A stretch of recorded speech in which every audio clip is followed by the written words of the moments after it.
बेटी अभिशाप है या वरदान? वरदान है, अभिशाप कैसे होगी? हमारी पत्नी साथ में आई है तो उनके पास हमारे पास 3 गो बेटी है। वो बहुत परेशान रहती है। हम उसको समझाते हैं, चलिए महाराज जी से कुछ समझ लें। बेटा भाग्य से पैदा होता है और बेटियां सौभाग्य से पैदा होती हैं। 100 मतलब 100। बताओ, सीता जी के भाई का नाम क्या था? आप में से कोई जानता है? कोई नहीं जानता। क्यों नहीं जानता? क्योंकि सीता के पिता जनक जी का नाम उनके बेटे ने नहीं, उनकी बेटी ने अमर किया है। तो जरूरी नहीं है कि बेटे ही नाम अमर करते हैं, बेटियां भी नाम अमर करती हैं। इसलिए आपकी बेटियां हैं तो आप परम सौभाग्यशाली हैं। मैं तो बहुत भावुक हूँ गुरुजी। मैं अपना शब्द आपके माइक पर नहीं बता सकती हूँ, लेकिन समाज में रहने के लिए कोई समाज का क्या है? समाज की परवाह करेंगे तो जी ना पाएंगे। समाज ने क्या माता सीता को छोड़ा? फिर आपको छोड़ देंगे? फिर तो समाज की परवाह क्यों करना? एक बाप बेटा जा रहे थे, गधा उनके साथ था। तो गांव के लोगों ने कहा, देखो जब गधा साथ में है तो पैदल चलने की क्या जरूरत है। तो दोनों बाप बेटे गधे पे चढ़ गए। दूसरे गांव से निकले तो दूसरे गांव के लोगों ने कहा, लो एक गधे पर 2-2 गधे चढ़े हैं। तो बाप उतर गया, बेटा बैठा रहा।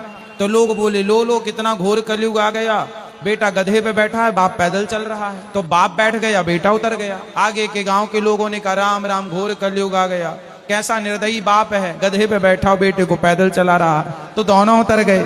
अब बताओ वो लोग क्या करें? दोनों थे नीचे तो भी जमाना बोला, दोनों चढ़ गए ऊपर गधे के तो भी जमाना बोला, एक चढ़ा तो भी बोला, एक उतरा तो भी बोला। जमाने का काम क्या हो? तो दोषी ठहराते हैं। जमाने का काम है केवल बोलना। लोग खाए बिना रह सकते हैं, बोले बिना नहीं रह सकते। आप जैसी कितनी बेटियां ऐसी भारत में नहीं दुनिया में है जिनकी केवल बेटियां हैं, बेटा नहीं है। आप उनको भी तो देखिए जिनके पास बेटी और बेटा कुछ भी नहीं है। वो कहते हैं कि हमें एक बेटी ही हो जाए। आपके 3 दिया है फिर भी आप दुखी हैं। जो दिया है उसमें प्रसन्न लोग तो यहाँ तक बोल देते हैं गुरुजी की बेटी है तो क्या, धन है तो क्या, पुत्र नहीं है तो तुम दोषी हो। लो तुम दोषी क्यों हो? बोले तेरे बेटा है तो तूने कौन सा गढ़ जीत लिया? बता दो जरा, बोल दिया करो, पलट के जवाब देना सीखो आप। दोष लगता जहाँ जरूरत है। दोष लगता है बिना पुत्र का। काय का दोष? बताओ तो फिर मीराबाई के कौन से बेटा था? उनसे पूछ लिया करो मूर्खों से कि मीराबाई को कौन से बेटा था।